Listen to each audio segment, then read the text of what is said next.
రాజస్థాన్కి చెందిన ఒకే ఫ్యామిలీలో కమల, గీత, మమత అనే ముగ్గురు అమ్మాయిలు ఉన్నారు. వీళ్ళ ముగ్గురికి వీళ్ళ నాన్న చనిపోయాడు అనమాట.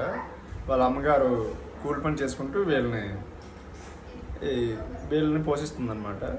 అయితే వీళ్ళ ముగ్గురిని సివిల్ సర్వీస్కి చదివించారు. చదివిస్తే ముగ్గురికి సివిల్ సర్వీస్లో ఐఏఎస్గా ముగ్గురు సెలెక్ట్ అయ్యారంట.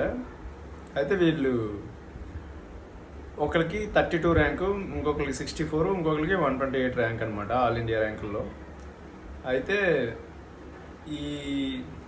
వీళ్ళు ఒకే ఫ్యామిలీలో జనరల్గా ముగ్గురిని అది కూడా సివిల్ సర్వీసెస్ చదివించాలంటే చాలా ఇబ్బంది అవుద్ది. అలాంటిది ఏ ఫ్యామిలీ బ్యాక్గ్రౌండ్ లేకుండా, ఏ పొలిటికల్ బ్యాక్గ్రౌండ్ కూడా లేకుండా వీళ్ళు ఒకే ఇంట్లో చిన్న ఫ్యామిలీలో పుట్టి కూడా, మిడిల్ క్లాస్లో పుట్టి కూడా వీళ్ళు తండ్రి లేకుండా కూడా వీళ్ళు సాధించారు. మనం సాధించాలనుకుంటే ఎలాగైనా సాధించవచ్చు.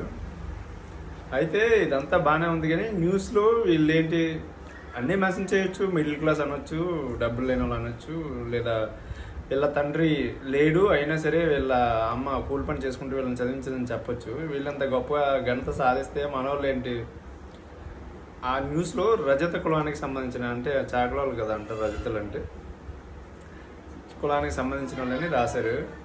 మన ఇండియాలో ఇంక ఇది కామన్. ఇంకా కులం పేరు అక్కడ మెన్షన్ చేయాల్సిన అవసరం లేదు. వాళ్ళు ఒక గొప్ప రికార్డు, గొప్ప ఘనతను సాధించారు. ముగ్గురు అక్క చెల్లెళ్ళు ఒకే ఇంట్లో నుండి ఉద్యోగం సంపాదించడం అంటే అది మామూలు విషయం కాదు. అలాంటిది ఇలాంటి విషయంలో కూడా కులాన్ని యాడ్ చేయడం నాకైతే నచ్చలేదు. మీకు ఎలా అనిపించిందో కింద కామెంట్ సెక్షన్లో కామెంట్ చేయండి. మన వీడియోలు చూస్తున్నారు కానీ ఎవరు లైక్ చేయట్లేదు. అట్లీస్ట్ లైక్ చేయండి. మీరు సబ్స్క్రైబ్ చేయకపోయినా సరే లైక్ చేయండి. ఇంకా మంచి వీడియోలు వస్తాయి. మీరు లైక్లు చేస్తే ఇది ఎక్కువ మందికి వీడియో వెళ్తుంది కాబట్టి ఇంకా మంచి వీడియోలు చేయడానికి అవకాశం ఉంటుంది. జై హింద్.